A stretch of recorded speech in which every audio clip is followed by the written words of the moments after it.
Good evening to you all students. हम लोग Indian industry का शुरुआत किए हैं इंडियन इकोनॉमी के क्रम में। तो हम लोग एक लेक्चर इस पर डिस्कस कर चुके हैं। तो जरा ये जो औद्योगिक नीति संकल्प है, industrial policy resolution 1956, IPR 1956, technically speaking, for examination point of view, it is not expected of you that you will go very deep in order to understand point wise everything. But few basic things must be, it is expected that you must be knowing the basic things. Basic चीज में जैसे कि आपको पता है कि ये PC Mahalanobis model था 1956 को, प्रशांत Chandra Mahalanobis second 5 years planning याद करिए। ठीक है। तो हैवी इंडस्ट्रीज पर फोकस किया गया था, हैवी इंडस्ट्रियलाइजेशन कहा गया था हैवी इंडस्ट्रीज पे। पहली पंचवर्षीय योजना पर मेन फोकस जो हमारा था एग्रेरियन कम्युनिटी पर था, यानी कि फूड ग्रेन के प्रोडक्शन पे था, जाहिर सी बात है। तो हमारे पास सेकंड 5 इयर्स प्लानिंग में पीसी महालनोबिस मॉडल, प्रशांत चंद्र महालनोबिस मॉडल अपनाया गया, जिसमें हम लोगों का प्राइम इम्फेसिस था हैवी इंडस्ट्रीज पर फोकस करना, यानी इंडस्ट्रियल सेक्टर पे फोकस करना। दरअसल ये जो अपना जो 3 सेक्टर है, प्राइमरी सेकेंडरी एंड टर्शियरी, तो भारतीय अर्थव्यवस्था आपने हम लोगों ने डिस्कस किया हुआ था, public finance different points of time हम लोगों ने डिस्कस किया हुआ है। और पहले भी लेक्चर में इंट्रोडक्शन टू इंडियन इकोनॉमी में भी, कि जो भारतीय अर्थव्यवस्था है ये एग्रेरियन से मतलब ट्रांजिशन फेज हुआ है एग्जैक्टली ये ज्यादा दिन तक या ज्यादा देर तक नहीं रह पाई है इंडस्ट्रियल यानी सेकेंडरी सेक्टर, जो आपका मैन्युफैक्चरिंग सेक्टर है। ठीक है। फर्स्ट प्राइमरी सेक्टर याद है आपको, नेचुरल रिसोर्सेज आते हैं बेटा जिसमें, ठीक है, यानी कि वो जो रॉ मटेरियल का यूज होता है, as a raw material use होता है सेकेंडरी सेक्टर के लिए, यानी मैन्युफैक्चरिंग सेक्टर के लिए। Manufacturing sector final goods create करता है, ठीक है, जाहिर सी बात है। तो विनिर्माण का मतलब यहाँ होता है मैन्युफैक्चरिंग। ठीक है। विनिर्माण शब्द का तात्पर्य क्या है? मैन्युफैक्चरिंग से है। तो अब हमको आपको समझने की बात यह थी कि जो सेकेंडरी सेक्टर है उसका रोल टर्शियरी सेक्टर से कम है, सर्विस सेक्टर से कम है इंडियन इकोनॉमी में। इसको आप भी जानते हो, हम भी जानते हैं। Number of persons primary sector में ज्यादा इन्वॉल्व है, बट उसमें प्रॉब्लम क्या हुआ कि अगर आप देखें, कृषि की बात अगर की जाए तो भारत में क्या है कि मतलब उसको आप कह सकते हो inequitable division of natural resources है। मैं इनइक्वल नहीं कह रहा हूं, मैं कह रहा हूं इनइक्विटेबल, यानी कि जरूरत के मुताबिक बंटवारा नहीं है जमीनों का या प्राकृतिक संसाधनों का। ठीक है।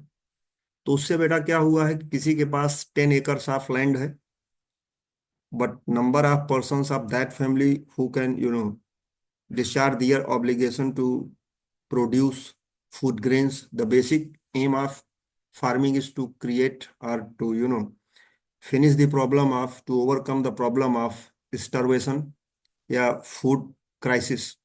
तो हमारे पास फूड क्राइसिस की समस्या से निपटने के लिए मुख्यतः हम कृषि की शुरुआत वहीं से की है, बाद में व्यवसायिक दृष्टिकोण हुआ, तमाम बातें हुई, आपने उस चीज पर ध्यान दिया है। मुद्दा यहाँ पर यह है कि जब कृषि की अर्थव्यवस्था होती है तो कृषि में आपने देखा कि अपने भारत देश में देखेंगे, अपने गांव की ओर जरा ध्यान दीजिए, तो एक दो फैमिली को छोड़ दीजिए एक्सेप्शनली, अदरवाइज एक ट्रेंड आप देखेंगे कि कृषि में जो खेती से जुड़े हुए लोग हैं, कृषि व्यवस्था से, नंबर ऑफ पर्सन्स जो इन्वॉल्व हैं कृषि के लिए, उनकी संख्या जो है वहां पर जो नेचुरल रिसोर्सेज है उससे काफी कम है। यानी कि मतलब नेचुरल रिसोर्सेज कम है, उनकी संख्या ज्यादा है। यानी इसका भाव क्या है? इसका तात्पर्य यह है कि जैसे पता लगा 5-7 लोग मिलकर 1 एकड़ खेत पे काम कर रहे हैं, और किसी के पास 10 एकड़ है, उसके यहाँ 2 लोग भी काम करने वाले नहीं। ठीक है। तो जो छोटे कृषक हैं, जिनकी जोत या जिनका फार्मिंग का एरिया कम है, जाहिर सी बात है भारत में कृषि की व्यवस्था आपने देखा है कि जितना लगाओगे लगभग उतना ही मिलता है छोटे किसानों के लिए। बड़े किसानों के लिए एक अलग बात है, मतलब वॉल्यूम में जो काम करते हैं उनकी एक अलग बात है। तो नॉर्मली खेती ज्यादातर लोग करते हैं जीवन यापन के लिए, जिनके पास और बेहतर विकल्प नहीं है। दो ही तरह के लोग किसानी में है, खेती किसानी में। एक तो बेटा वे लोग हैं गांव में जिनके पास उससे बेहतर विकल्प नहीं है, और दूसरे वे लोग हैं जो सबसे अच्छा विकल्प और भी कुछ है, बट इसको करते हैं प्रॉफिट मेकिंग कार्य के लिए, मतलब एक कॉमर्शियल ढंग से जो है एग्रीकल्चर का काम करते हैं। तो कृषि में होता क्या है कि जैसे मान लीजिए आपके पास जो एरिया है, जितनी आपके पास रकबा है, जो एरिया है, जैसे मान लेते हैं एक इंस्टेंस लेते हैं, मान लेते हैं कि हमारे पास 5 एकर्स लैंड है, ठीक है भाई। 5 एकर्स लैंड है हमारे पास। अब इस 5 एकर्स लैंड में हम मान लेते हैं कि हमारा जो गुजारा है 3 से 5 लोगों का हो सकता है। ऐसा मान लेते हैं कि 3 से 5 आदमी अगर इस पर काम करते हैं तो उनका जो है ठीक ठाक नॉर्मल ढंग से रह सकते हैं, जीवन यापन कर सकते हैं। बट होता क्या है कि 3 से 5 की जगह पर इतने लोगों के लिए तो ओके है, बट लागू कितने लोग हो गए? 10 पर्सन्स मान लेते हैं। 10 पर्सन्स इस पर काम कर रहे हैं। किसी के यहाँ 5 एकड़ जमीन है, 10 लोग उसमें काम कर रहे हैं। तो अगर उस जमीन की क्षमता 5 ही लोगों को रोजगार देने की है, वो काम 10 लोग कर रहे हैं, तो जो 5 एक्स्ट्रा लोग हैं वो एक तरीके से क्या कर रहे हैं बेटा? वो जो है एक तरीके से डिस्गाइज्ड अनएम्प्लॉयमेंट के शिकार है, अदृश्य बेरोजगारी के शिकार है, कि डिस्गाइज में है। यानी दिखेगा नहीं बट हैं, क्योंकि वो अनावश्यक काम कर रहे हैं, उनकी जरूरत वहां पर नहीं थी। तो वो इस तरीके से एक बहुत बड़ा वर्ग जो है कृषि समाज में अपना भारत देश का लगा हुआ है, जिसके पास कोई बेहतर विकल्प नहीं है। यद्यप समस्या ये भी है कि आप गांव देहात में जाएंगे तो आपको छोटी खेती अगर आपके पास है तो आपको वर्कर्स नहीं मिलेंगे। वो भी तो भाई देखिए, समाज का अध्ययन करना एक जटिल बात है। वो इतना सीधा साधा कॉन्सेप्ट नहीं है कि आपने कह दिया सर यहाँ पर मतलब डेमोग्राफिकली जो है ज़्यादा इंटेंसिव लेबर फोर्स काम कर रही है, जबकि आप कह रहे हो कि जगह कम है तो लेबर तो इजिली अवेलेबल होनी चाहिए। वो बात नहीं है। आप ध्यान देंगे बड़े किसानों के लिए लेबरर्स की उतनी प्रॉब्लम नहीं है जितना छोटों के लिए है। छोटे का मतलब 2 एकड़ 3 एकड़ अगर आपके पास जमीन है, आप सोचें खेती करा लें तो आपको महंगा पड़ेगा। मेरा कहने का भाव ये था। तो डिसगाइज तो हुआ क्या कि ये जो तीसरा सेक्टर है सर्विस सेक्टर, ये संक्रमण काल के दौर से गुजरता है, क्योंकि इसमें तमाम टेक्नोलॉजिकल इनोवेशंस होते रहते हैं, ठीक है। तमाम टेक्नोलॉजिकल थिंग्स आती रहती है। तो ये जो टर्सरी सेक्टर है, इस पे ज्यादा फोकस करने से दिक्कत ये आती है कि आपका जो प्राइमरी और सेकेंडरी है वो दिक्कत में आ जाता है। अब सेकेंडरी सेक्टर को अगर हम मजबूत कर दें, सेकेंडरी सेक्टर को, तो वो एक ऐसा सेक्टर है जो प्राइमरी में डायरेक्ट इन्वॉल्व है और टर्शियरी में भी वो मिला हुआ है। टर्शरी सेक्टर में आप इंफॉर्मेशन टेक्नोलॉजी या कोई भी सर्विसेज की बात करते हैं, तो अंतिम में जाएंगे, जब एकदम एंड पॉइंट पे जाएंगे तो देखेंगे बेस में उसके मैन्युफैक्चरिंग यूनिट काम कर रही है कहीं ना कहीं। ठीक है, ऐसे ही आप कोई सर्विस प्रोवाइड नहीं कर सकते हैं जिसमें मशीन या इक्विपमेंट का यूज ना हो। वो कहाँ से आएगा? मैन्युफैक्चरिंग से आएगा, विनिर्माण क्षेत्र से। तो भारत की जो औद्योगिक नीति का जो संकल्प 1956 है, इसको भारत का आर्थिक संविधान भी इसीलिए कहा गया है। इसने क्या किया कि भ्रम को दूर किया। PC Mahalanobis, Prashanta Chandra Mahalanobis, one of the greatest economist we have so far. तो उन्होंने, उनका ब्रेन चाइल्ड था, it was his mental offspring, कि भारत में इंडस्ट्रियल, अगर रिवोल्यूशनाइज करना है इंडिया को इंडस्ट्रियली, तो सेकंड 5 इयर्स प्लानिंग में उन्होंने दे दिया था हैवी इंडस्ट्रीज पे फोकस। तो उन्होंने इसको प्रपोज किया और कहा कि ये जो है एक तरीके से बुनियादी ढांचा उन्होंने तैयार किया। आईपीआर नीति संकल्प आपका ये जो है, आईपीआर 1956 के माध्यम से, इसका अगर मुख्य चीज देखा जाए तो प्राइम इसका जो था, थोड़ा मैं इसको क्लियर करता हूँ स्क्रीन को। तो इसमें क्या था बेटा कि उन्होंने क्षेत्रों को बांट दिया, उद्योग धंधों का बंटवारा कर दिया कि पब्लिक कहाँ रहेगी, सरकार कहाँ रहेगी, दोनों मिलकर कहाँ रहेंगे करके, समझ रहे हो। इसी क्रम में उन्होंने बताया कि भाई ऐसा करिए कि आप जो है उद्योग धंधों को 3 कैटेगरी में बांट दीजिए। ठीक है, इसको एक चीज और कहा जाता है, भारत का आर्थिक संविधान, economic constitution of India, apart from saying this as economic constitution of India, it is also known as Bible of capitalism. लिख लीजिएगा, इसको क्या कहा जाता है? पूंजीवाद का, पूंजीवाद की बाइबल। किसको? औद्योगिक नीति संकल्प 1956। तो this is also known as Bible of capitalism. Got it? This is another phrase which is associated with this IPR 1956। PCS level के एग्जाम में आपसे इस तरह के सवाल पूछे जा सकते हैं। जैसे उत्तर प्रदेश पीसीएस एग्जाम हुआ तो उसमें एसएससी लेवल का सवाल पूछा गया, यानी कब हुआ, ये मिशन कब आया, तारीख क्या थी, डेट क्या थी करके। तो ये कहने से काम नहीं चलेगा कि sir we are CSE material, हम सिविल सर्विसेज एग्जाम की तैयारी कर रहे हैं सर, सो हम लोग cause and effect based study करते हैं, दैट इज गुड। तो दो कैंडिडेट हुए ना, एक वो जो कॉज एंड बेस्ड स्टडी करता है, एक वो जो फैक्ट भी याद किया है और कॉज एंड बेस्ड एनालिसिस भी किया है। दोनों मार्केट में उपलब्ध हैं, सिलेक्शन किसका लेगी गवर्नमेंट? उसी का ना, जिसके पास दोनों ऑप्शन है। तो हमको आपको अपनी तैयारी इस मोड में रखनी पड़ेगी। ठीक है, ये ना कहिए कि ये एसएससी का है, ऐसे बैंक पीओ का है और ये वनडे एग्जाम का है या पीसीएस का है स्टेट, ऐसा नहीं करना है, उसको आपको पढ़ना पड़ेगा। ठीक है, चलिए धीरे धीरे करिए उसको, आप ऐसा ना सोचिए कि आप एक ही दिन में हो जाएगा, अप्रोच है, बदलने में समय लगता है। तो देखिए क्या किया, औद्योगिक नीति संकल्प में इसको इसलिए दोबारा फोकस कर रहा था कि ये बेस है। तो उन्होंने कैटेगराइज कर दिया, शेड्यूल ए, शेड्यूल बी, शेड्यूल सी। 17 उद्योग ऐसे लिया उन्होंने जो पब्लिक सेक्टर में है, सार्वजनिक क्षेत्र में है। अनुसूची भी, अब सार्वजनिक क्षेत्र के बाद अनुसूची बी ले लिया, मिश्रित क्षेत्र है, यानी पब्लिक और प्राइवेट दोनों है। ठीक है, और फिर उन्होंने अनुसूची सी ले लिया, केवल निजी उद्योग। ठीक है, जो मिलिट्री वाला एरिया है वो सिर्फ गवर्नमेंट के पास है, एटॉमिक एनर्जी, मिलिट्री से related equipments government of India देखेगी। ठीक है बेटा, ये आपका औद्योगिक नीति संकल्प, बहुत इसमें डीप में नहीं जाने की जरूरत है आपको। ये मेन पॉइंट थे जो मैंने डिस्कस करना उचित समझा। बाद में हमने आपसे कल भी डिस्कस किया था कि नई चुनौतियों का सामना करने के लिए समय समय पर इसे 1973, 77 और 80 में वक्तव्यों के माध्यम से संशोधित किया गया। कल हम लोग इस वक्तव्य को डिस्कस कर चुके हैं बेटा, डिटेल में हम लोग डिस्कस किए थे। आज मैं आपसे डिस्कस करना चाहता हूँ कुछ इसमें क्वेश्चन भी मैंने लिया है, जैसे कि भारत में पहली औद्योगिक नीति कब घोषित की गई थी? आप कह सकते हो sir PCS level one day exam, but necessary है। पहली औद्योगिक नीति 1948, डॉक्टर श्यामा प्रसाद मुखर्जी। ठीक है, याद कर लेना इसको। औद्योगिक नीति 91 के अनुसार एलपीजी क्या है तो आपको पता है, मनमोहन सिंह जी थे। और लिबरलाइजेशन, प्राइवेटाइजेशन, ग्लोबलाइजेशन, इसका कॉन्सेप्ट कहाँ शुरू हुआ ग्लोबलाइजेशन का? Perestroika glasnost, Boris Yeltsin, the then president of Russia. उनका यह कहना था कि रिस्ट्रक्चरिंग, रीडिफाइनिंग, यानी कि अब जो है बंद समाज नहीं रख सकते हैं।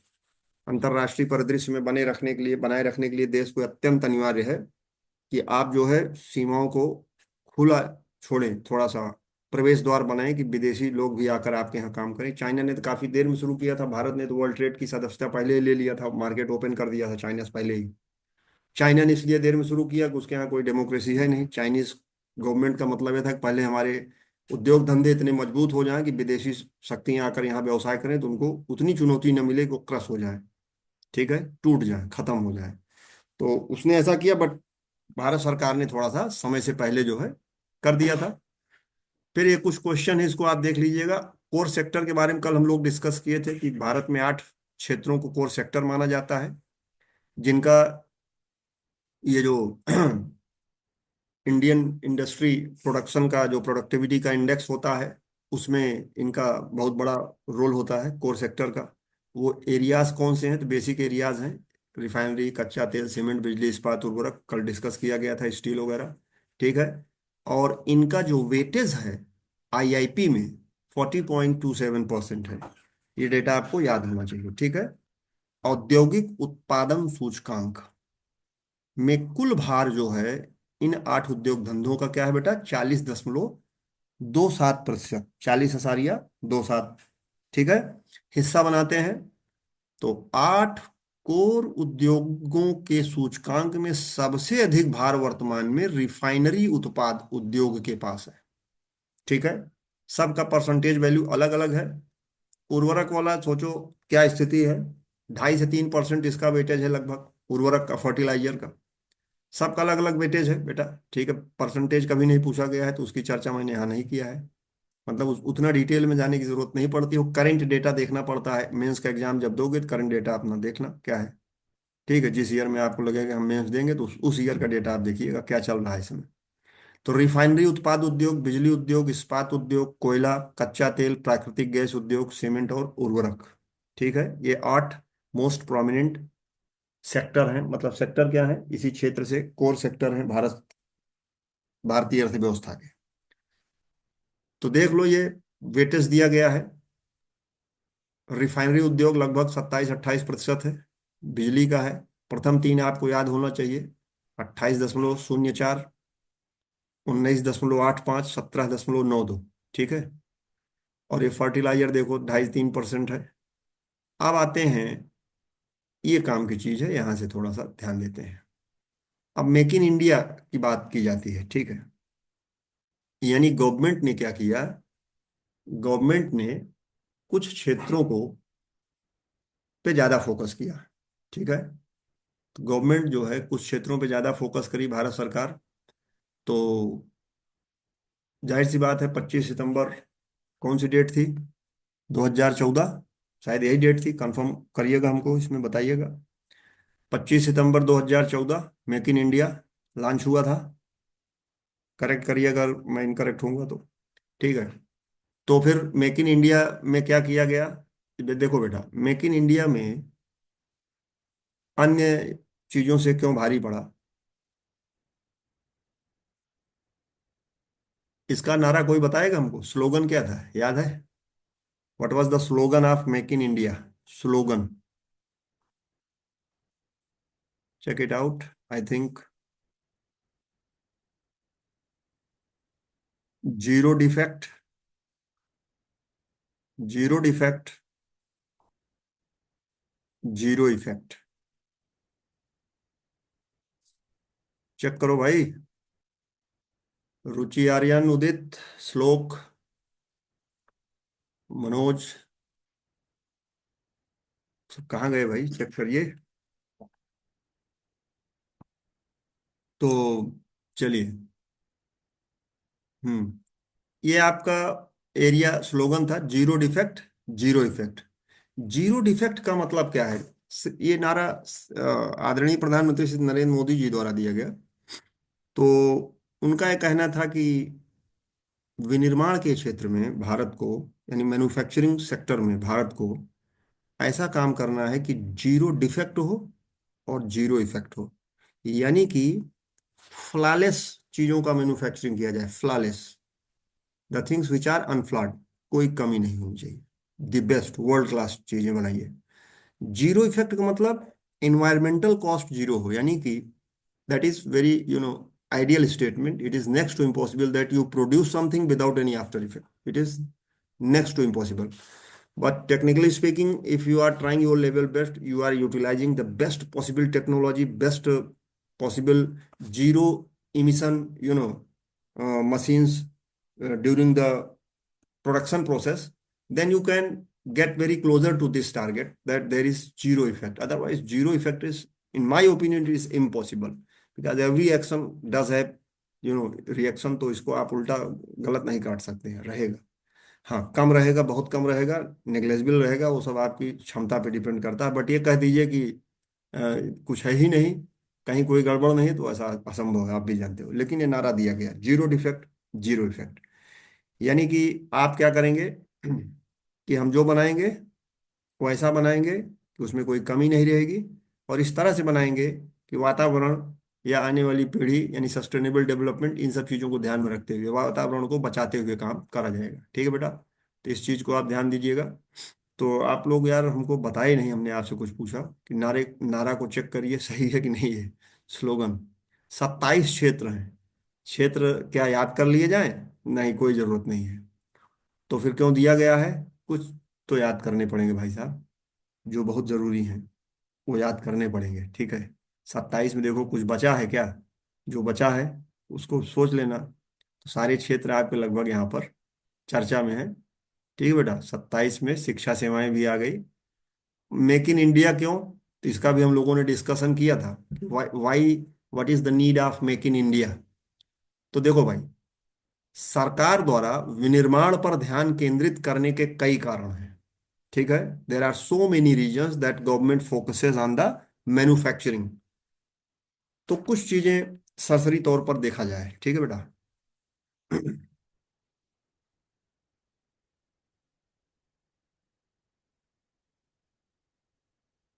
ठीक है, तो क्या मुख्य कारण है, देखो। तो कह रहे हैं कि लास्ट 2 डिकेट्स में भारत की विकास कहानी सेवा क्षेत्र द्वारा संचालित होती दिख रही है। यानी कि the story of development of India is being guided by the service sector. It seems that the service sector is the backbone of the development of the Indian economy. तो कह रहे हैं कि इस दृष्टिकोण ने अल्प अवधि में लाभ कमाया और भारत के आईटी और बीपीओ क्षेत्र ने एक बड़ी छलांग लगाई। ठीक है भाई, जाहिर सी बात है। और भारत को अक्सर दुनिया का बैक ऑफिस कहा जाने लगा। ठीक है, हालांकि भले ही 2013 में भारतीय अर्थव्यवस्था में सेवा क्षेत्र की हिस्सेदारी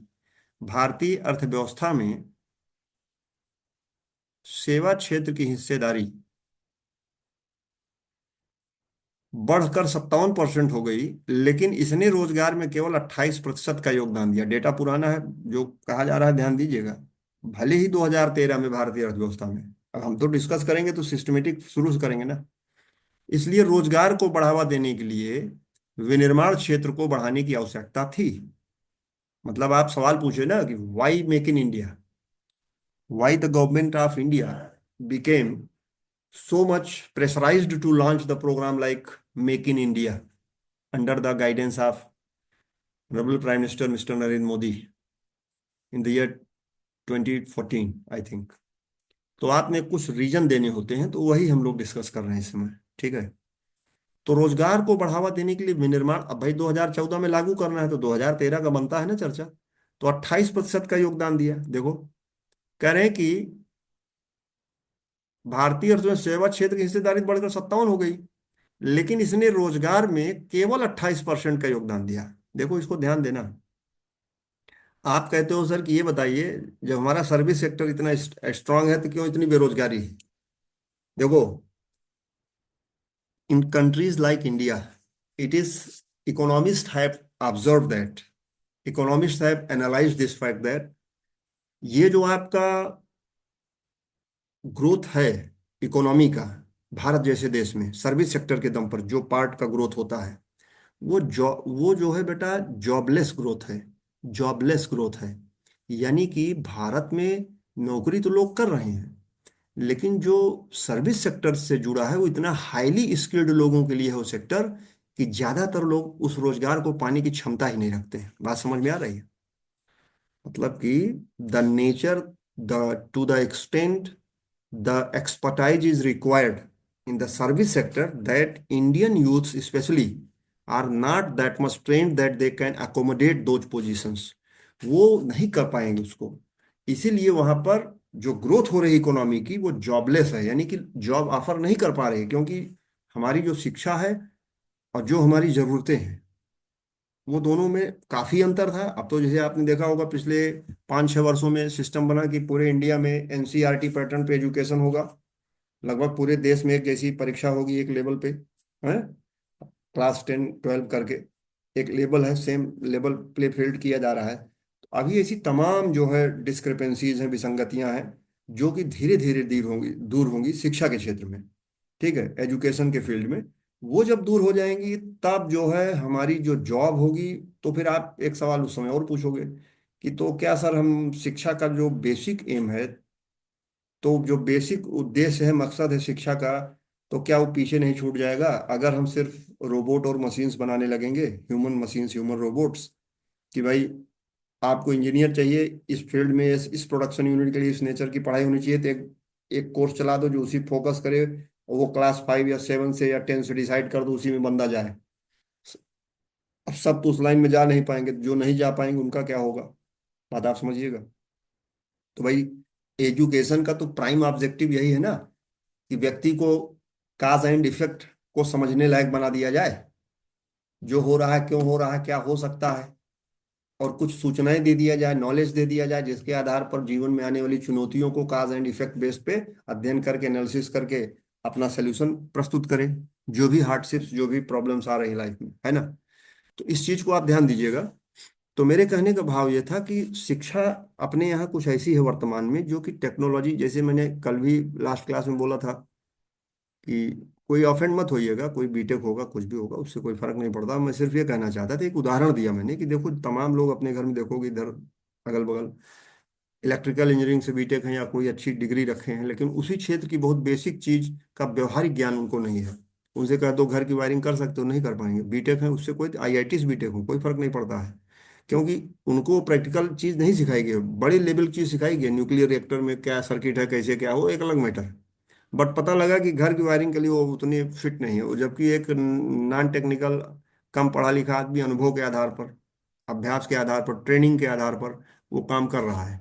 तो ये मेरा, मैं इसको बार बार क्यों कहता हूँ, मैं इसको इसलिए कहता हूँ कि कहीं न कहीं है दिक्कत अपने शिक्षा पैटर्न पे।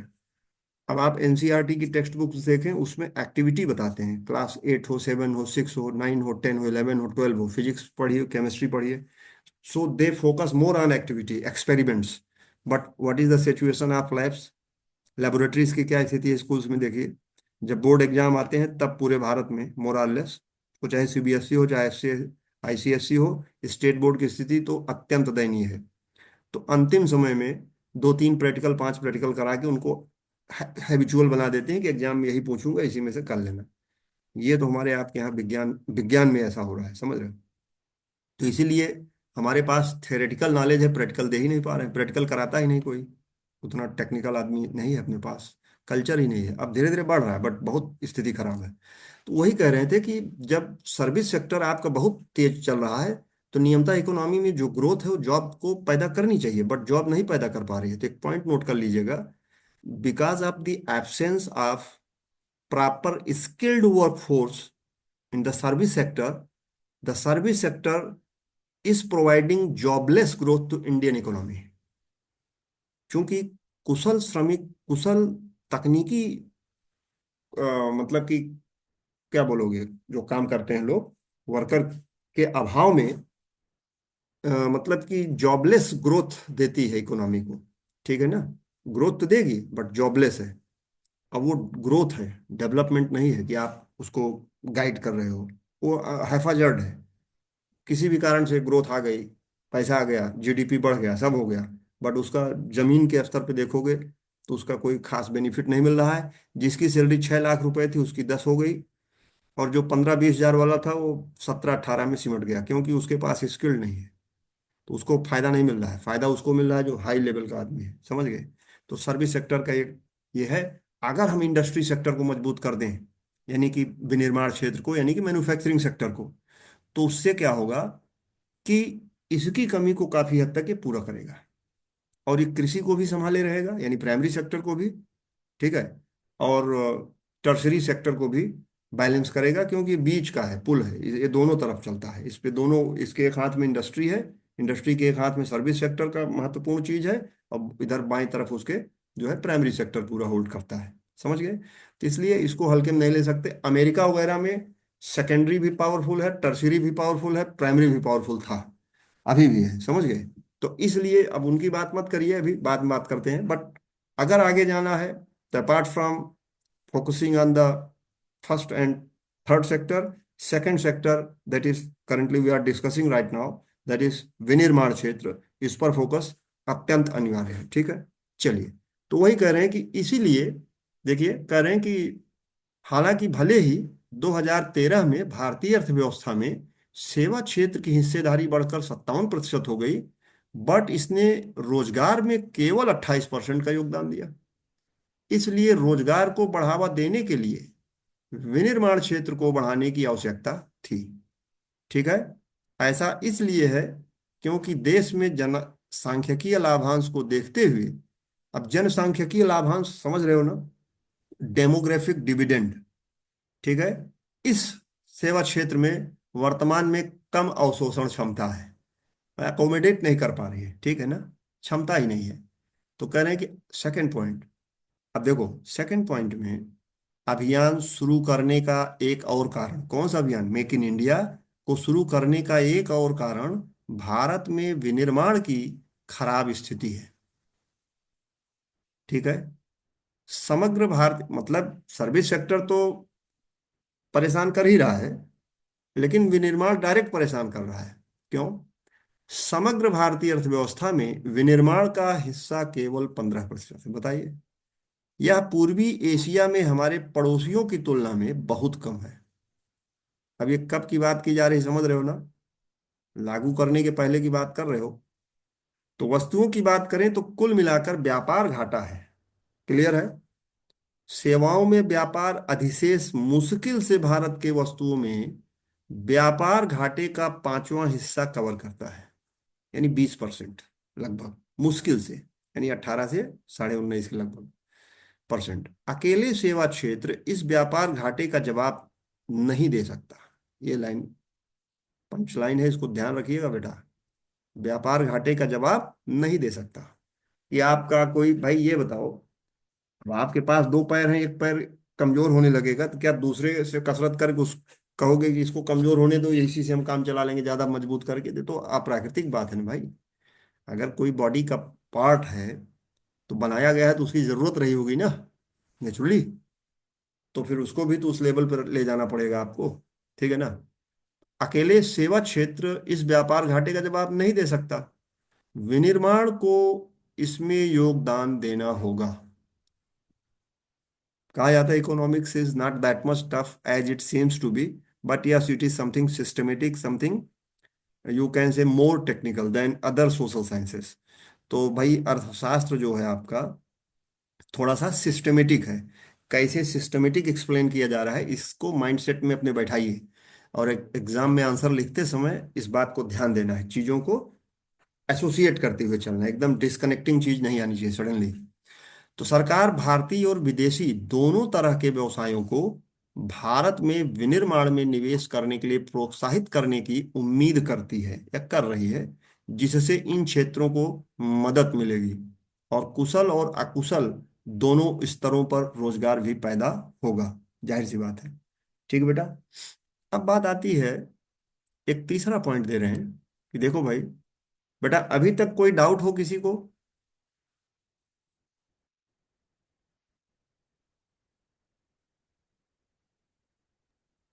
किसी को कुछ पूछना हो, डिस्कस करना हो बेटा, आगे नो बढ़े। सर। ठीक है, तो विनिर्माण पर ध्यान केंद्रित करने का एक तीसरा कारण बताया जा रहा है बेटा, कि तमाम स्टडीज हुई तो किसी अन्य क्षेत्र का देश में आर्थिक विकास पर इतना बड़ा गुणक प्रभाव नहीं है, मतलब इससे ज्यादा प्रभावशाली कोई कोई चीज नहीं है। विनिर्माण क्षेत्र में बड़े बैकवर्ड लिंकेज हैं और इसलिए विनिर्माण में मांग में वृद्धि अन्य क्षेत्रों में भी वृद्धि को बढ़ावा देती है। ठीक है, मैन्युफैक्चरिंग में अगर कोई डिमांड की जो है इंक्रीमेंट होती है, डिमांड बढ़ती है, तो अन्य क्षेत्रों में भी पुश का काम करती है, वो जो है वहां पर जी। स्टिमुलेशन का काम करती है, स्टिमुलस का काम करती है। ठीक है, तो कह रहे हैं कि इससे, चूंकि ये दोनों सेक्टर में घुसा हुआ है ना, प्राइमरी और टर्सरी, तो आपने कहा सर विनिर्माण, इससे अधिक नौकरियां, निवेश और नवाचार उत्पन्न होते हैं, इनोवेशन, और आमतौर पर अर्थव्यवस्था में जीवन स्तर में सुधार होता है। देखो बेटा, मेन चीज नहीं होता है कि जीडीपी बढ़ा कि नहीं, वो तो एक प्राइमरी इंडिकेटर है। मेन इंडिकेटर होता है to what extent whether the life standard of the Indian citizens have increased और not. For that matter there are so many indicators. ठीक है, तो तमाम चीजें हमने डिस्कस किया ही है पास्ट में लेक्चर्स में, कि ह्यूमन इंडेक्स वगैरह जो भी थे, ठीक है, उसमें क्राइटेरिया रख दिया गया पर कैपिटा इनकम का, रियल पर कैपिटा इनकम का, रियल जीडीपी का, फिर ग्रीन जीडीपी की भी बात हुई। ठीक है, कि इन्वायरमेंटल कॉस्ट को माइनस करो जीडीपी में, तब फिर पैदा होगी सही जीडीपी करके। फिर उसमें रियल पीसीआई पता करो, पर कैपिटा इनकम पता करो लोगों की क्या है। ठीक है, और जीवन स्तर में सुधार हुआ कि नहीं, लाइफ स्टैंडर्ड क्या है, यानी हैप्पीनेस कोसेंट क्या है और लाइफ एक्सपेक्टेंसी क्या है, तमाम चीजें हैं उसमें, तमाम इंडिकेटर्स आते हैं, तो हम लोग डिस्कस किए हैं, तो उसको भी ध्यान में रखना है आपको। तो कह रहे हैं कि आमतौर पर अर्थव्यवस्था में जीवन स्तर में सुधार होता है ultimately. Indian economy, sorry, economics का जो एम है, तो पहले भी लेक्चर में क्लियर था अपना कि इसका जो मेन एम होता है, how in the best possible way to distribute the you know natural resources which are in scanty, जो न्यूनता में है, प्राकृतिक जो आपके पास हैं चीजें, जल, जमीन, वातावरण, सब कुछ, जो चीज आप नहीं बना सकते, जो ऑलरेडी बनी हुई हैं, जिनमें हम खाली परमुटेशन कॉम्बिनेशन करते हैं, बदलते हैं, घटाते हैं, ऑर्डर बदलते हैं, मात्रा घटाते बढ़ाते हैं, यही सब कर सकते हैं। तो उस चीज को, उसका उसका जो है कैसे डिस्ट्रीब्यूशन अनलिमिटेड ह्यूमन वांट्स को सेटिस्फाई करने के लिए या काउंटर करने के लिए किया जाए। ह्यूमन वांट्स अनलिमिटेड है और उपलब्धता संसाधनों की लिमिटेड है, ठीक है। तो उन दो चीजों को ध्यान देना है बेटा। तो वही कह रहा है कि अल्टीमेटली क्या होता है, जीवन स्तर में सुधार।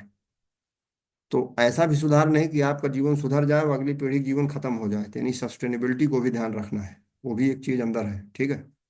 अब आते हैं भाई क्या हो रहा है इसमें। मेक इन इंडिया, पहली बार रेलवे, बीमा, रक्षा और चिकित्सा उपकरण क्षेत्रों को अधिक प्रत्यक्ष विदेशी निवेश के लिए खोल दिया गया, ठीक है। तो इसमें इस चीज को ध्यान देने की जरूरत है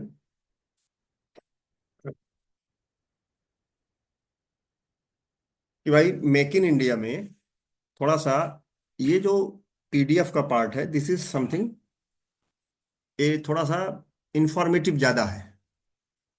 ये जो पीडीएफ का पार्ट है इंफॉर्मेटिव ज्यादा है, डिस्कशन अगर आप काज एंड इफेक्ट की बात करें तो ये उतना फ्रूटफुल नहीं, ये पार्ट, बाकी आपको खत्म होते तक सब मिल जाएगा लेक्चर। तो हमारे कहने का मतलब ये है कि तीन चार चीजें हैं जो हमको आपको जाननी चाहिए कि मेक इन इंडिया जब प्रधानमंत्री श्री नरेंद्र मोदी जी ने शुरू किया, उन्होंने इसके कुछ पिलर्स बताए थे, ठीक है। तो पहले एक बार हम देख लें कि मेक इन इंडिया पहल में क्या क्या हुआ है, ठीक है।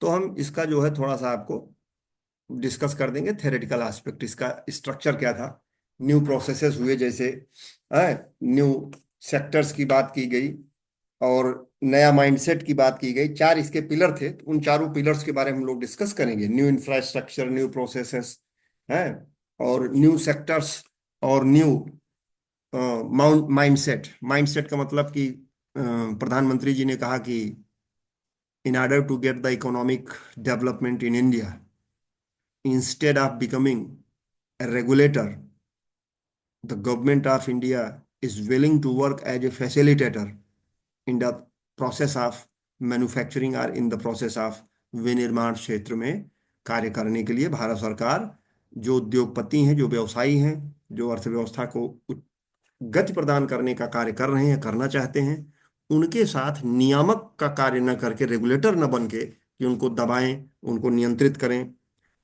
हम एज ए फैसिलिटेटर का काम करेंगे, ठीक है। यानी वो जो टारगेट रखे हैं उसको पूरा कराने के लिए मुहैया कराएंगे चीज़ों को। उसी के क्रम में स्पेशल इकोनॉमिक जोन, ठीक है, इकोनॉमिकली इफिशिएंट जोन, तमाम जोन्स को और अच्छे तरीके से कार्यान्वित किया गया।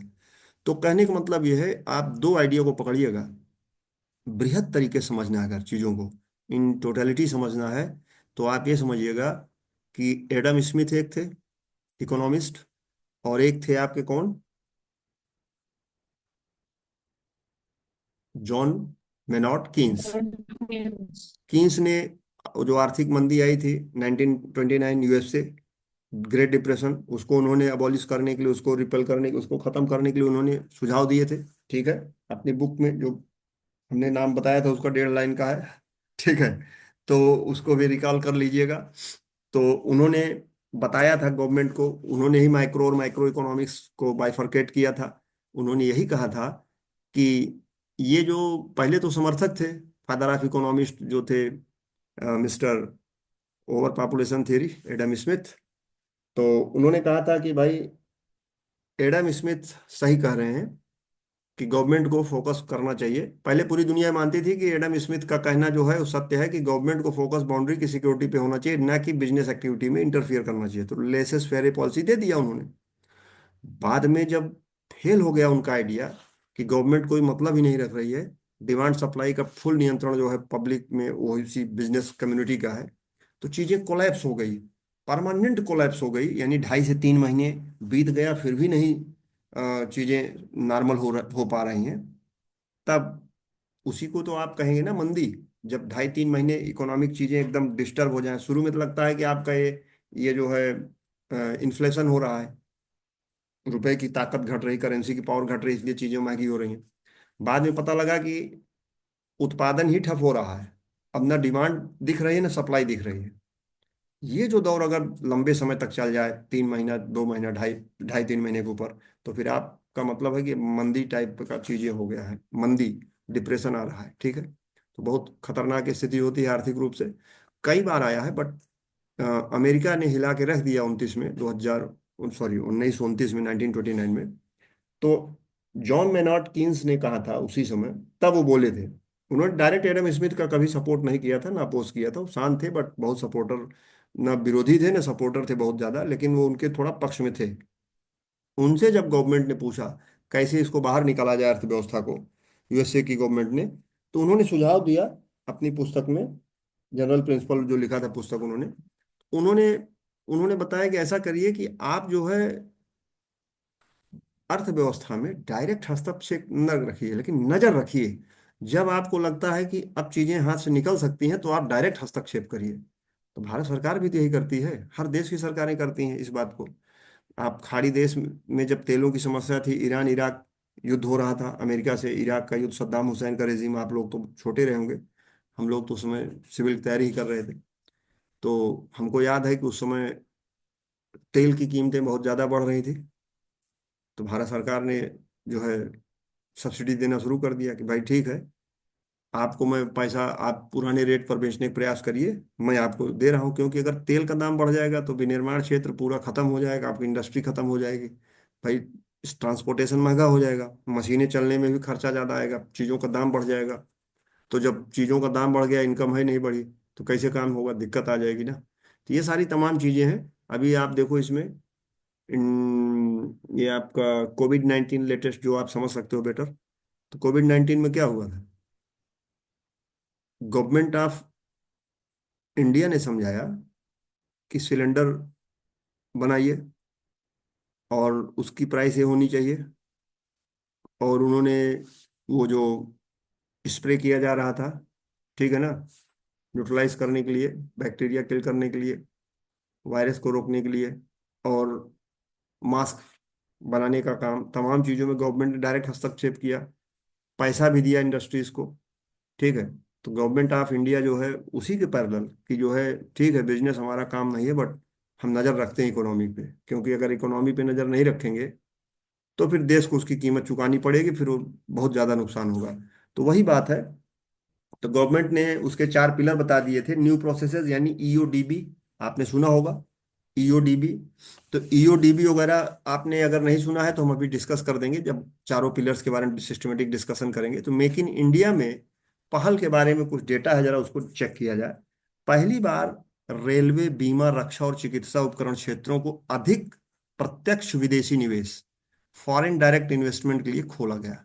ठीक है, रक्षा क्षेत्र में स्वचालित मार्ग के तहत एफडीआई की अधिकतम सीमा 49% से बढ़कर 74% बढ़ाकर कर दी गई। ठीक है बेटा, 49% थी पहले, उसको क्या कर दिया गया, 74% कर दिया गया। समझ गए? अच्छा, निर्माण और निर्दिष्ट निर्माण और विनिर्दिष्ट रेल अवसंरचना परियोजनाओं में स्वचालित मार्ग के तहत 100% एफडीआई की अनुमति दी गई है। ठीक है, अब यही चीज है, रिपीटेड डेटा है। तो हम आते हैं वापस। हाँ, ये आपके पास कुछ औद्योगिकीकरण और शहरीकरण के लिए कुछ कॉरिडोर्स बनाए गए। ठीक है, 5 औद्योगिक गलियारे बनाने की शुरुआत की गई। इसको भी जरा ध्यान दे दीजिएगा, 5 औद्योगिक गलियारे, ये पूछा जाता है एग्जाम में। तो औद्योगिकीकरण और शहरीकरण को बढ़ावा देने के लिए गलियारों की व्यवस्था की गई, सेफ पासेस की, सेफ कॉरिडोर्स की व्यवस्था की गई, जिसमें उनका नाम क्या है, जरा इसको याद कर लीजिएगा कायदे से। दिल्ली मुंबई औद्योगिक गलियारा, ठीक है, डीएमआईसी। इंडस्ट्रियल कॉरिडोर, आईसी माने इंडस्ट्रियल कॉरिडोर, बाकी तो आप पढ़ लेंगे। विजाग चेन्नई, वीसीआईसी, वीसीआईसी, ठीक है, Chennai Bengaluru, Chennai Bengaluru industrial corridor, etcetera etcetera.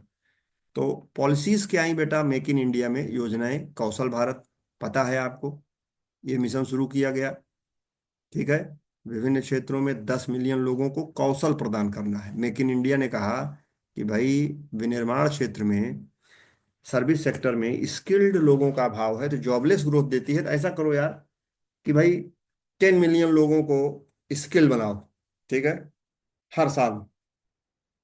चीजें देखो सिस्टमेटिक कैसे होती हैं।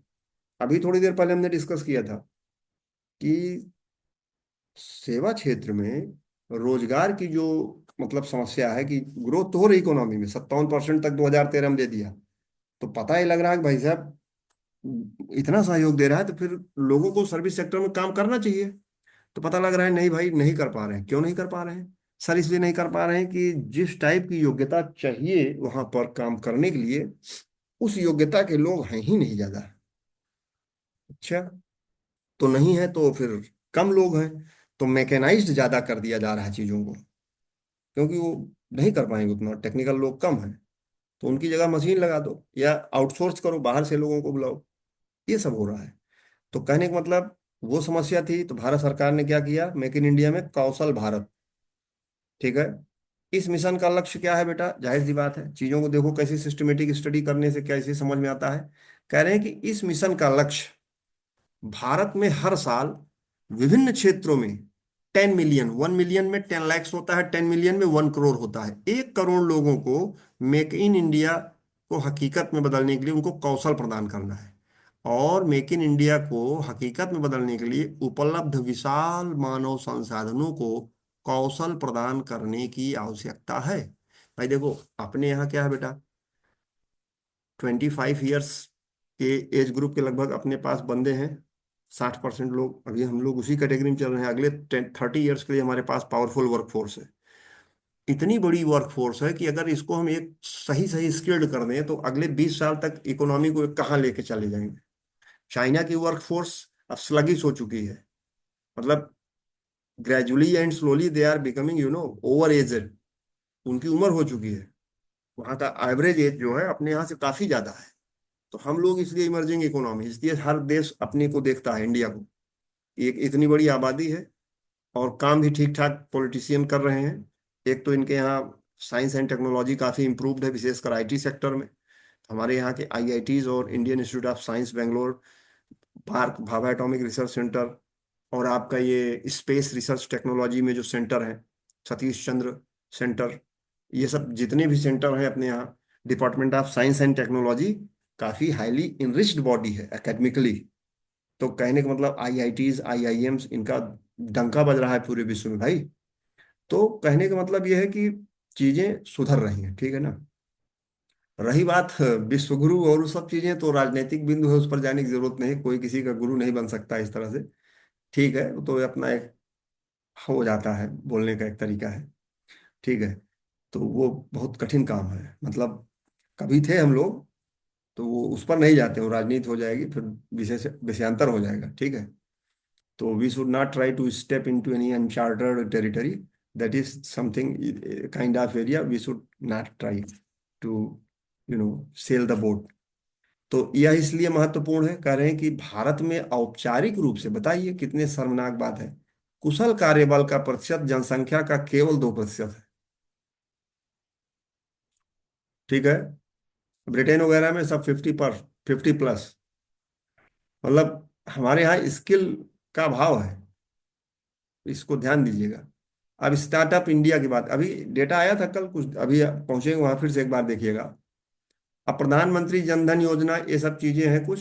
अब हम आते हैं मेक इन इंडिया का, भाई मकसद क्या है, यहाँ पे आते हैं। What is the target of make in India? तो विनिर्माण क्षेत्र point wise, the prime objective of make in India is to get the growth rate of manufacturing sector from 12 to 14% per year. यानी कि पहला मकसद है कि 12 से 14% की वृद्धि दर करना विनिर्माण क्षेत्र की। 2022 तक विनिर्माण क्षेत्र में 100 मिलियन अतिरिक्त नौकरियां सृजित करना। 100 मिलियन अतिरिक्त नौकरियां सृजित करना।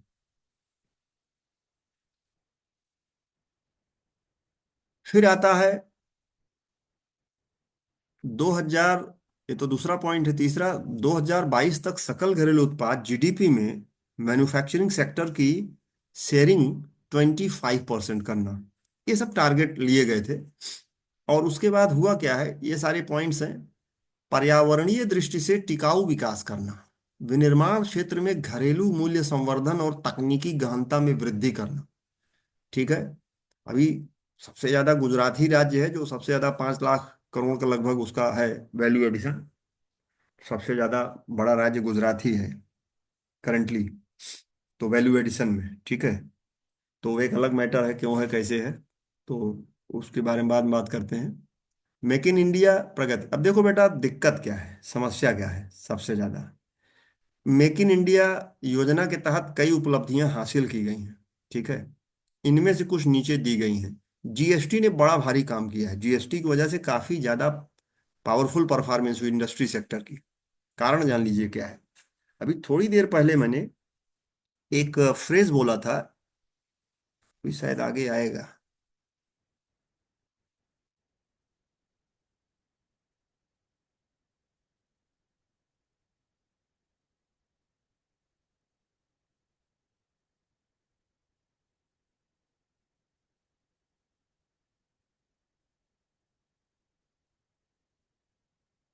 अच्छा, देखो बेटा।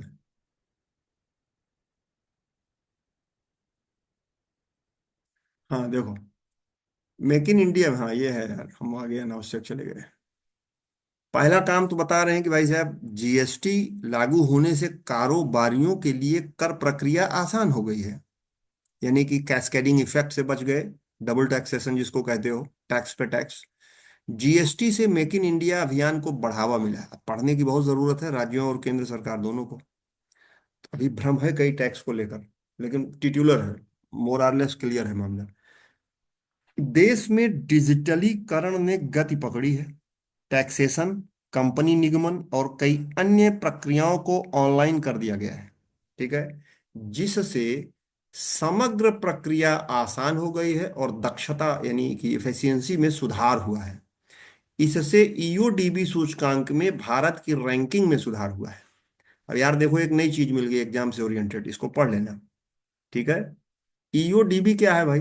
ईओडीबी कोई बताना चाहे, कोई बालक, एनीबॉडी अबाउट ईओडीबी?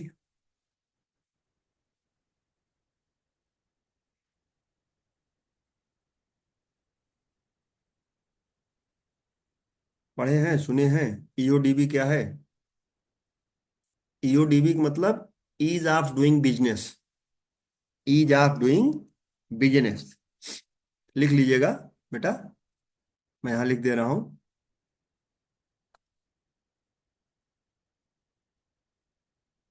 मैं यहां लिख दे रहा हूं, ईज ऑफ डूइंग बिजनेस। इसी को आप संक्षेप में क्या कहते हो बेटा? EODB. E stands for ease, O stands for this O F, O of of, and D stands for doing, and B stands for business. Ease of doing business. Actually, what happens, as you know, there is one bank known as World Bank. So, World Bank, it's a kind of a systematic process which is, which is programmed by the World Bank of World, definitely. ये rating का एक तरीका है कि किसी भी देश में व्यवसाय करने के लिए, उद्योग करने के लिए किस हद की मतलब आरामदेह है, या मतलब फिजिबल है। एक शब्द है फिजिबिलिटी, है ना, कोई चीज करने लायक है यहाँ की नहीं करने लायक है करके।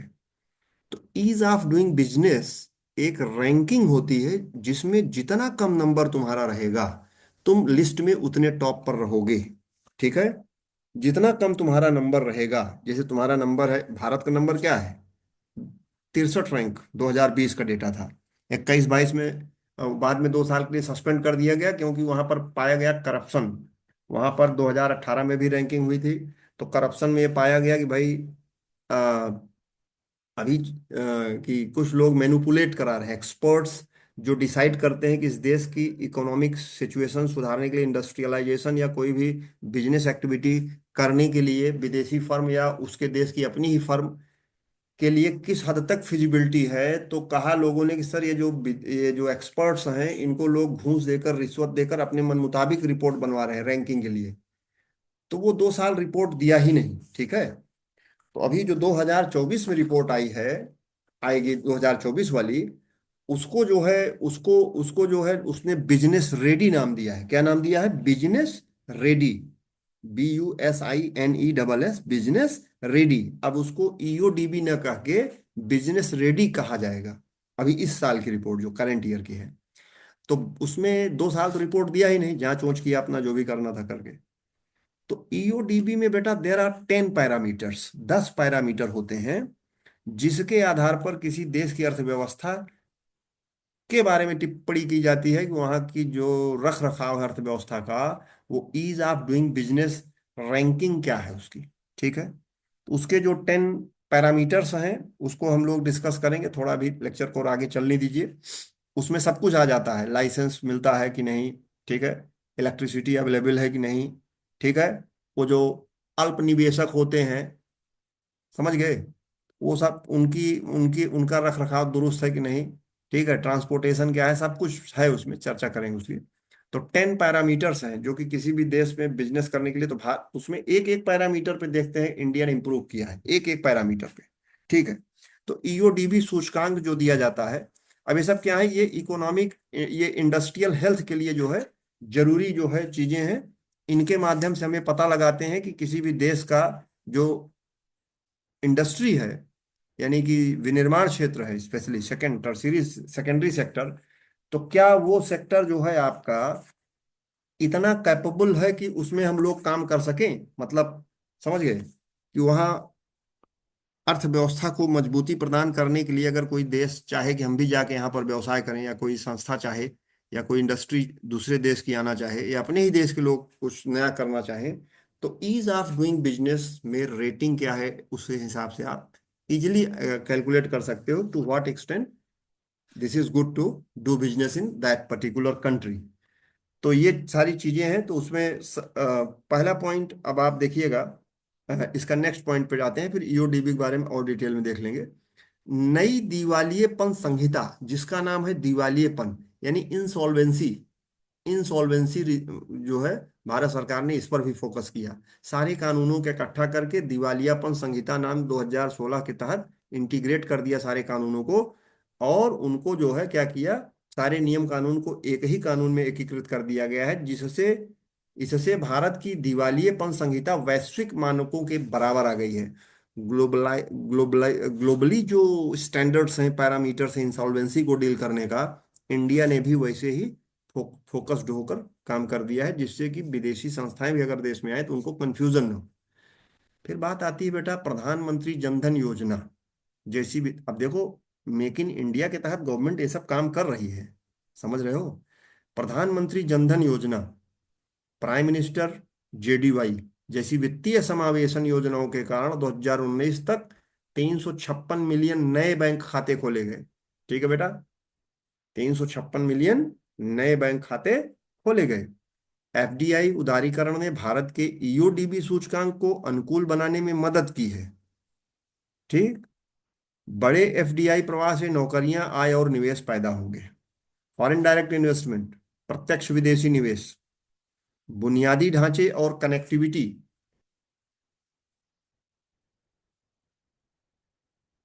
हाँ, बुनियादी ढांचे और कनेक्टिविटी को भारतमाला और सागरमाला जैसी योजनाओं के साथ साथ विभिन्न रेलवे बुनियादी ढांचे विकास योजनाओं के माध्यम से बढ़ावा दिया गया है। फिर बात आ गई भारत नेट। यह भारत सरकार द्वारा स्थापित एक दूर संचार अवसंरचना प्रदाता है, जिसका उद्देश्य देश के ग्रामीण क्षेत्रों में डिजिटल नेटवर्क को बढ़ावा देना है। यह शायद दुनिया की सबसे बड़ी ग्रामीण ब्रॉडबैंड परियोजना है। क्लियर। अच्छा, एक चीज और आप ध्यान दीजिएगा। ये जो आपका है उद्योग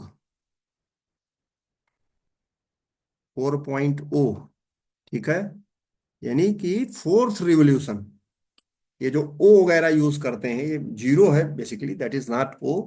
तो बट वो बोलने का है तरीका ओ 4.0। बेसिकली लिखा है 4.0, यानी कि जैसे आपने कहा इस मेक इन इंडिया 2.0, ठीक है, यानी कि मेक इन इंडिया का सेकंड फेज यानी सेकंड रिवोल्यूशन। ये 4.0 माने फोर्थ टाइम रिवोल्यूशनाइज हो रहा है, समझ गए। तो उद्योग 4.0 में क्या है भाई, मतलब कि इसका मतलब ये होता है कि अ, विनिर्माण क्षेत्र में भी, यानी कि मैन्युफैक्चरिंग सेक्टर में भी हम क्या करेंगे बेटा, हम जो है यूज करेंगे internet of things, IoT, internet of things का यूज करेंगे, और आर्टिफिशियल इंटेलिजेंस का यूज करेंगे विनिर्माण क्षेत्र में, मैन्युफैक्चरिंग क्षेत्र में, जिससे कि हमारा जो एक्यूरेसी है और टाइम मैनेजमेंट जो है वो बहुत बेहतर स्तर पर सुदृढ़ हो सके। बात समझ में आ रही है। तो इसीलिए उद्योग 4.0 में इन सब चीजों को महत्व दिया गया है, क्योंकि इंटरनेट ऑफ थिंग्स, आईओटी, थोड़ा डिस्कस किए थे पास्ट में, बट और हम डिस्कस करेंगे। अभी चैप्टर चल रहा है, सेकंड डे है आज लेक्चर का, तो अभी इसमें हमको 2-3 दिन 4 दिन लगेगा, ठीक है। तब एक लेवल पे पहुंचेंगे जब आप लोगों को लगेगा हाँ work done, then I will move on next topic. तो बेटा उद्योग 4.0 को हम डिटेल में समझाएंगे, ये ना सोचना कि सर इसमें थोड़ा कुछ चीजें बची हैं। तो इंटरनेट ऑफ थिंग्स क्या है वो भी बताएंगे, और आपको ये भी बताएंगे कि आर्टिफिशियल इंटेलिजेंस कैसे यूज करके विनिर्माण क्षेत्र में कैसे बेहतर कार्य किया सकता है। तो उद्योग 4.0 वगैरह जो भी चीजें हैं ये सब इसी चीज को इंगित करती हैं, मेक इन इंडिया को। ये सब चीजें आपस में इंटर रिलेटेड है, ठीक है बेटा। चलिए, तो पवन ऊर्जा से बिजली प्राप्त करने की क्षमता के मामले में भारत दुनिया में चौथे स्थान पर है। ये भी याद कर लेना, करंट रैंकिंग देख लेना। सौर ऊर्जा प्राप्त करने में दुनिया में छठे स्थान पर है, ठीक है। विंड एनर्जी, सोलर एनर्जी, कुल मिलाकर स्थापित अक्षय ऊर्जा क्षमता के मामले में भारत दुनिया में पांचवें स्थान पर है, ठीक है। अक्षय ऊर्जा समझ रहे हो ना, सौर ऊर्जा, ये सारी चीज जिनका क्षय नहीं होता है। मेक इन इंडिया के लाभ क्या है, पहला, रोजगार के अवसर पैदा करना, जाहिर सी बात है। आर्थिक विकास को बढ़ाकर सकल घरेलू उत्पाद में वृद्धि करना। भाई तुमने स्किल्ड लेबर फोर्स पैदा कर दिया, तुम कह रहे हो कि 1 करोड़ आदमी को यार ट्रेनिंग दूंगा हर साल, स्किल्ड बनाऊंगा। तो भाई कब से है, 2014 25 सितंबर चल रहा है मेक इन इंडिया। आज क्या हो गया, एक दशक हो गया ना। तो 10 करोड़ लोग हो गए ना स्किल्ड। अब 10 करोड़ का मान लो 25% डेटा फेल है, या 30 मान लो, तब भी तो स्किल्ड हुए ना। कहने का मतलब बड़ी बात है। जब एफडीआई प्रवाह बढ़ेगा तो रुपया मजबूत होगा, जाहिर सी बात है, ठीक है। चुनौतियां भी हैं भाई, सिक्के के कुछ पहलू हैं। तो सिक्के का पहलू क्या है उसको देखा जाए। कहने भाई साहब ऐसा है कि भारत में खेती योग्य जो भूमि है वो लगभग 60% हिस्सा है। मैन्युफैक्चरिंग पर जोर देने से कृषि पर नकारात्मक प्रभाव पड़ने की बात कही जा रही है। इससे कृषि योग्य भूमि में स्थायी व्यवधान भी पैदा हो सकता है। इस पॉइंट पर विचार करना कि यार स्थायी व्यवधान कैसे पैदा होगा। भाई देखो, अपने यहाँ लोग एडुकेटेड तो हो ही रहे हैं, स्किल्ड भी हो रहे हैं मोर और लेस। ज्यादा पैसे के लिए फिर कृषि क्षेत्र छोड़ दो यार, कौन खेती में काम करना चाहेगा। हम तो बताए थे भी थोड़ी देर पहले कि मजबूरी में काम करते हैं, या तो साइड में काम करते हैं जिनके पास बड़ा रकबा है, ज्यादा जोत है, ज्यादा बड़ी एरिया है, वो लोग काम कर रहे हैं, ठीक है। तो कहने का मतलब स्थायी व्यवधान पैदा हो सकता है। यह भी माना जाता है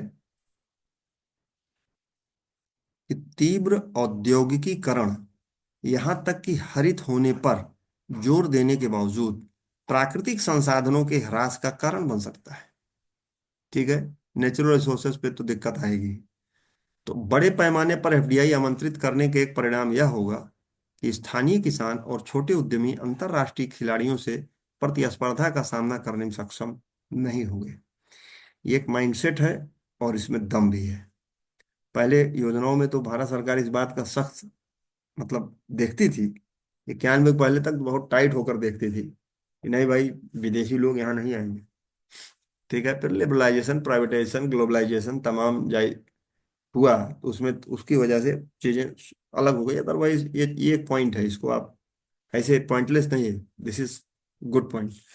इस अभियान का पूरा ध्यान विनिर्माण पर है, जिससे प्रदूषण और पर्यावरणीय दुष्प्रभाव उत्पन्न हो सकते हैं। ठीक है, ये भी एक अच्छा पॉइंट है। देश में भौतिक बुनियादी ढांचे की सुविधाओं में गंभीर कमी है। अभियान को सफल बनाने के लिए देश में उपलब्ध बुनियादी ढांचे का निर्माण करना और निचले स्तर पर भ्रष्टाचार जैसी समस्याओं को कम करना भी जरूरी है। ये तो यार सत्य है।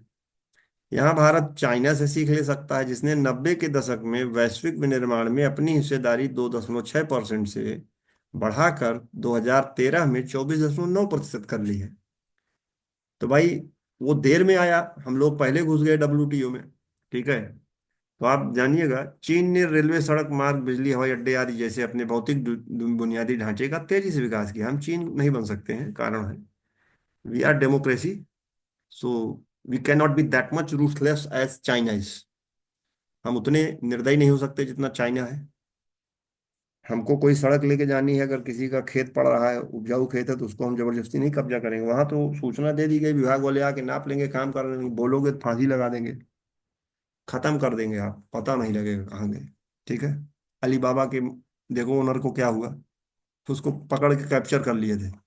किसी लिटरेरी पर्सन को, जो है टावरिंग पर्सनालिटी था चाइना का, 8-9 साल पहले उसको नोबेल प्राइज के लिए आमंत्रित किया गया, वो गया ही नहीं लेने। चाइना ने मना कर दिया, नहीं जाएगा, पता नहीं कहाँ है, खोजो कहाँ।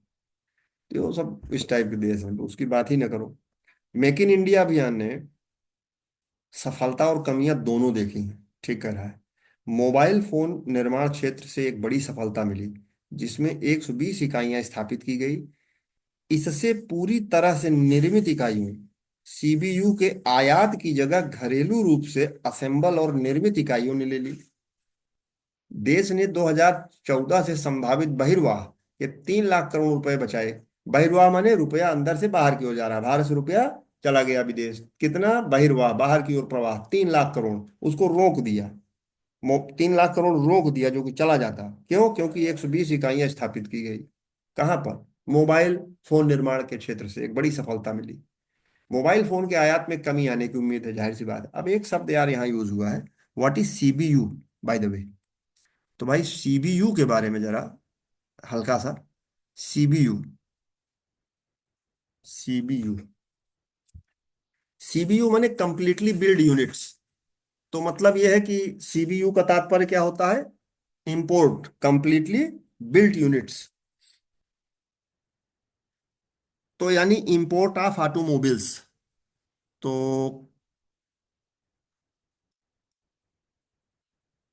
कंप्लीटली बिल्ट यूनिट्स को क्या कहोगे बेटा? CBUs। यूनिट्स है तो प्लूरल है, इसलिए US लिख दिया हूं यहां पर। तो कंप्लीटली बिल्ट यूनिट्स। तो कंप्लीटली बिल्ट यूनिट्स में क्या होता है, जैसे आपको याद हो तो यामाहा YZF-R1A1, क्या नाम है उसका, बाइक है, वो कंप्लीटली असेंबल्ड होके आती थी फॉरेन से करके, समझ रहे हो? या आपकी ये, इसका क्या नाम है, होंडा CRV गाड़ी थी, यानी इंजन वगैरह सब बन के आ रहा है, कंप्लीटली असेंबल्ड है, खाली उसको लगा के यहाँ दे दिया। तो फिर कहने का मतलब है कि ये एक टाइप का इंपोर्ट है, जो कि ऑटोमोबाइल क्षेत्र में, टू व्हीलर और कार के क्षेत्र में किया जाता है, और बना बनाया। और ये मोबाइल में भी किया जाता है। ठीक है, तो ये सारी चीजें हैं, तो इसको ध्यान दीजिएगा। तो कंप्लीटली बिल्ट यूनिट्स इंडिया में, इसका यही मतलब है। मेक इन इंडिया की चुनौतियां क्या हैं? इस मिशन की कुछ चुनौतियां हैं। सवाल अगर किसी ने पूछा कि what are the challenges of make in India, so there are so many challenges, but to begin with, व्यापार के लिए स्वस्थ वातावरण का निर्माण, अनुसंधान एवं विकास, रिसर्च एंड डेवलपमेंट का अभाव, कौशल विकास एवं उन्नयन, श्रम प्रधान प्रौद्योगिकी का निर्माण, भारत में निर्मित वस्तुओं की प्रतिस्पर्धात्मकता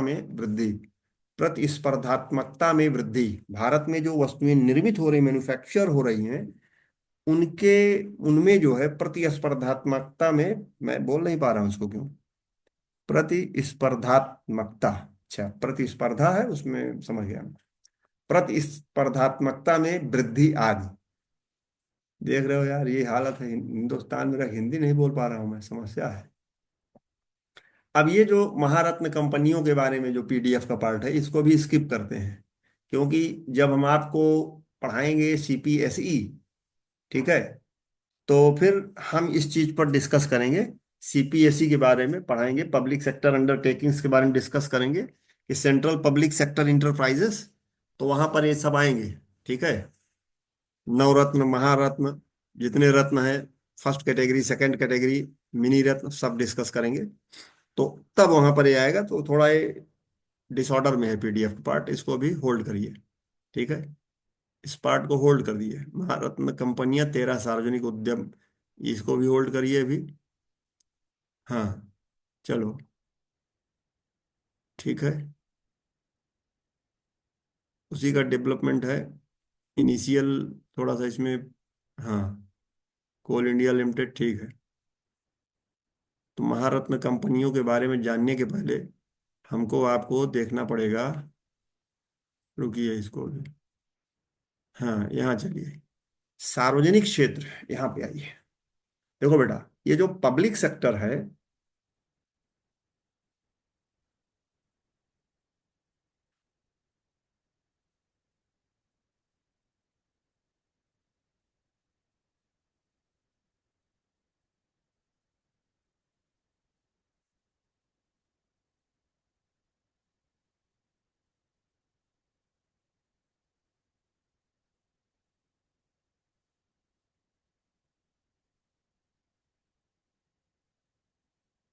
हम्म, अब बात आ रही है कि सार्वजनिक क्षेत्र, पब्लिक सेक्टर जो है, उसका 3 क्लासिफिकेशन है मेन। तब जाएंगे ना कंपनी कहाँ से आई, कैसे हुई, पहले उसी में पहुंचना ठीक नहीं है। सार्वजनिक क्षेत्र को 3 क्षेत्रों में बांट दिया गया है। विभागीय उपक्रम, यानी संबंधित मंत्रालय या विभाग द्वारा सीधे प्रबंधित, यानी कि जिनका मैनेजमेंट क्या हो रहा है बेटा, डायरेक्ट हो रहा है कंसर्न्ड मिनिस्ट्रीज या डिपार्टमेंट के थ्रू। ठीक है। दूसरी चीज, दूसरा एरिया क्या है, तो आपने कहा सर, दूसरा है गैर विभागीय उपक्रम, PSU, public sector undertakings. Public sector undertakings जैसे एचपीसीएल, आईओसीएल आदि, यानी सरकार जिसमें greater or equal to 51% share holding हो, जिसमें गवर्नमेंट ऑफ इंडिया की, ऐसी कंपनियां जिसमें मिनिमम 51%, यानी 51 या इससे अधिक प्रतिशत का शेयर भारत सरकार का हो, यानी पूरा मालिक हो, जिसको कहते हो बोर्ड ऑफ डायरेक्टर में उसी का आदमी रह बैठेगा, सब समझ गए हो? सारे निर्णय वही लेगा। तो कहने का मतलब यह है, तो सबसे पहले पहले 3 कैटेगरी बना दिया गया। पब्लिक सेक्टर बैंक, उसमें पब्लिक सेक्टर अंडरटेकिंग में सीपीएसई हो गया आपका, यानी कि सेंट्रल पब्लिक सेक्टर इंटरप्राइजेस। और फिर स्टेट में ऐसे आ गया, स्टेट पब्लिक सेक्टर इंटरप्राइजेस, एसपीएसईस। और यानी कि ये ऐसे इंटरप्राइजेस हैं, चाहे केंद्र सरकार के अंदर हो मालिकाना हक में, या राज्य सरकार के अंदर हो, शेयरिंग यही होना चाहिए 51% या इससे ऊपर। तो पब्लिक सेक्टर अंडरटेकिंग्स कह दिया जाएगा, पीएसयू कह दिया जाएगा। ठीक है। अब इसमें स्टेट लेवल पब्लिक इंटरप्राइजेस भी आ जाते हैं, पब्लिक सेक्टर बैंक्स भी आ जाती हैं। अब बात आती है, अगर इसका डिवीजन करना चाहोगे तो वित्तीय संस्थान जैसे एसबीआई, यूटीआई, एलआईसी इत्यादि, ये आ गया पब्लिक सेक्टर बैंक्स, वित्तीय संस्थान है। पीएसयू की स्थापना के पीछे उद्देश्य औद्योगिकीकरण, ठीक है, और पूंजीगत सामान उद्योग तथा बुनियादी उद्योगों की स्थापना थी। पूंजीगत, ठीक है, कैपिटल रिलेटेड। पूंजीगत सामान उद्योग, ऐसे उद्योग जो पूंजीगत चीजों को बनाते हैं। पूंजीगत क्या है, जो नॉर्मली 1 ईयर के ऊपर चले और रीसेल किया जा सके, जिसको, जो इंफ्रास्ट्रक्चर का काम करे, जिसके अधीन मैन्युफैक्चरिंग किया जा सके, जिसके आधार पर रेंट वसूला जा सके, वो सब चीजें पूंजीगत मानी जाती हैं इकोनॉमी में। बुनियादी उद्योगों की स्थापना, बुनियादी उद्योग मतलब ऐसे उद्योग जिनके बगैर कुछ कर ही नहीं सकते हो, जो अन्य उद्योगों के लिए बेस का काम करते हैं, ऐसे उद्योग। ठीक है। जैसे आपको अगर स्टील का कोई चादर बनानी है, डिजाइनिंग का काम करना है, तो लोहे की आयरन इंडस्ट्री आपके पास होनी चाहिए। अगर आयरन ही नहीं है तो स्टील कहाँ से बनाओगे? मतलब कहने के मेरे भाव यह है कि आपके पास आयरन ओर्स को डील करने का कोई इक्विपमेंट नहीं है, तो आप स्टील का कैसे काम कर सकते हैं? ठीक है। तो ये सारी चीजें हैं। तो बुनियादी उद्योगों की स्थापना, दैनिक जीवन से उपयोगी सामान को उत्पादित करने के उद्योग, बुनियादी उद्योग, पब्लिक के लिए डायरेक्ट जो काम में आते हैं, ठीक है, जिनके बगैर जीवन संभव नहीं है। तो जो संगठन सार्वजनिक क्षेत्र का हिस्सा नहीं है उन्हें निजी क्षेत्र कहा जाता है। समझ गए? जो संगठन के लिए लाभ बढ़ाने का काम करते हैं। अब बेटा इसमें सबसे पहले उद्देश्य वगैरह बताया है कि क्या उद्देश्य है।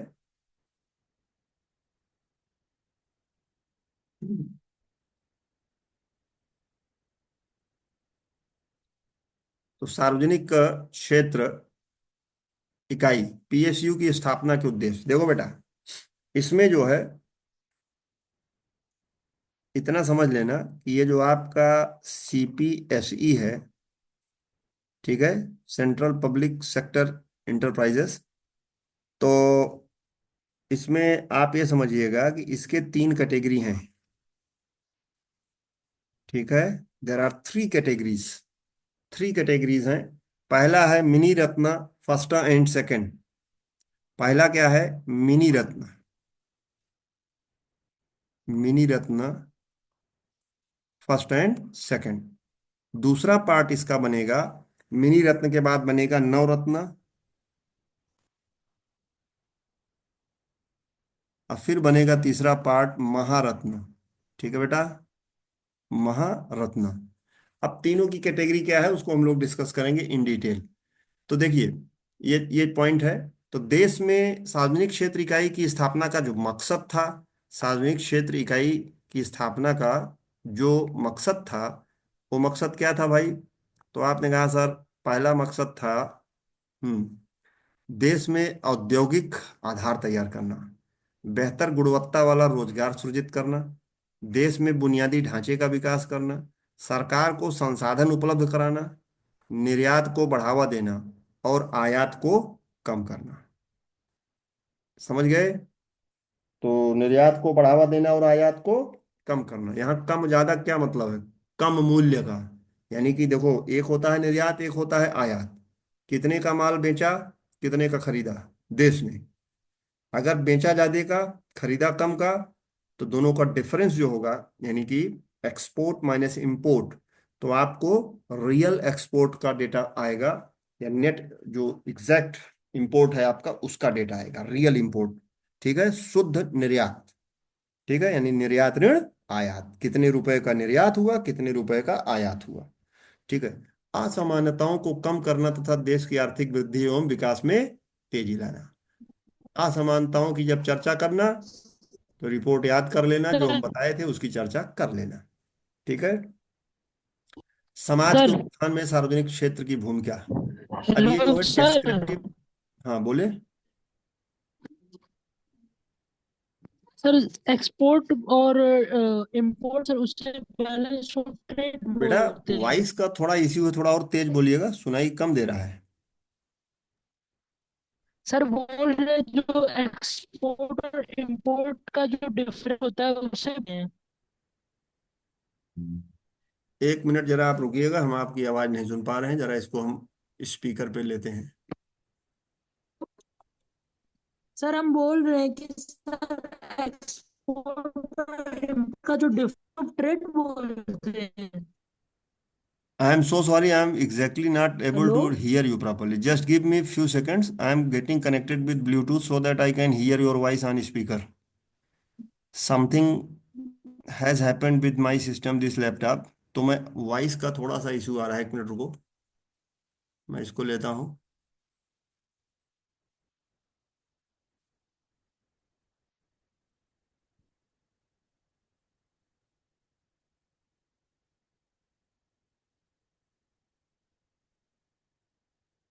Bluetooth mode connected। पूरा डीजे हो जाएगा।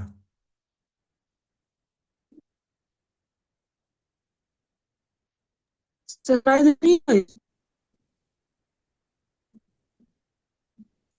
क्या कह रहे थे बेटा?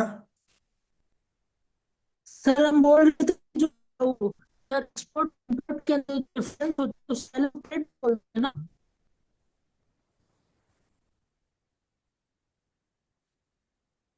हाँ, फिर से बोलिए भाई। सर बोल रहे हैं हम कि सर जो एक्सपोर्ट और वो इंपोर्ट में जो डिफरेंस होता है हम्म। उसे बैलेंस ऑफ ट्रेड बोलते हैं ना। नहीं बेटा, सुनो सुनो सुनो, देखिए सुनिए। ये जो बैलेंस ऑफ पेमेंट की बात होती है या बैलेंस ऑफ ट्रेड की बात होती है, आपको याद हो कल मैंने एक क्वेश्चन आपसे डिस्कस किया हुआ था कि 2013 या 14 में उत्तराखंड में पूछा गया था, कल की ही तो बात है, कि निर्यात ऋण आयात को क्या कहोगे? निर्यात ऋण आयात को क्या कहोगे? ठीक है। तो निर्यात और आयात का मतलब यह है कि जैसे किसी देश में कुछ आयात हो रहा है, कुछ निर्यात हो रहा है, ठीक है। तो अगर 100 रुपए का निर्यात किया आपने और आपने 120 रुपए का आयात किया, तो फिर आपका जो निर्यात है वो किसी काम का नहीं है। फिर आपका निर्यात जो है एक्सपोर्ट निगेटिव हो गया। बस वो एक अलग बात है कि वहां घाटा दिखाओगे। वो जो आप बैलेंस ऑफ पेमेंट की बात कर रहे हो बेटा, उसमें ट्रेड में बैलेंस में घाटा दिखाओगे क्योंकि आपने खरीदा ज्यादा का और बेचा कम का। वो तो एक अलग मैटर है, लेकिन इकोनॉमिक्स में इस डिफरेंस के अमाउंट को हम अपनी लिखा पढ़ी में बोलने के लिए कहेंगे कि हमारे यहाँ निर्यात और आयात में शुद्ध निर्यात हमारा इतने का है। समझ रहे हो? अब उसको वहां रिपोर्ट करेंगे उस हिसाब से, उसका टेबल में भी नाम देंगे। ठीक है। Yes sir. हाँ, और बेटा किसी कुछ? मैंने कनेक्ट किया बट कनेक्ट नहीं हुआ मेरा भी। किसी को और कुछ पूछना समझना हो या आगे बढ़े? अब तो टाइम शायद ओवर हो गया है अपना। Yes sir. I think we are done with today's. अभी तक में कोई दिक्कत बेटा आज के डिस्कशन में? No sir. Okay, thank you. तो आज हम लोग यहीं पे वाइंड अप करते हैं सेशन को, और अगली क्लास में ओके एक सर। पीडीएफ हम आपको एक इसी पीडीएफ के खत्म होने के बाद इंग्लिश में देंगे, क्योंकि वो जरूरी है कंटेंट, तो उसको हम डिस्कस करेंगे फिर। ठीक है। So thanks to all of you for hearing me patiently. Best of luck. Good night. Thank you. Okay sir, thank you sir.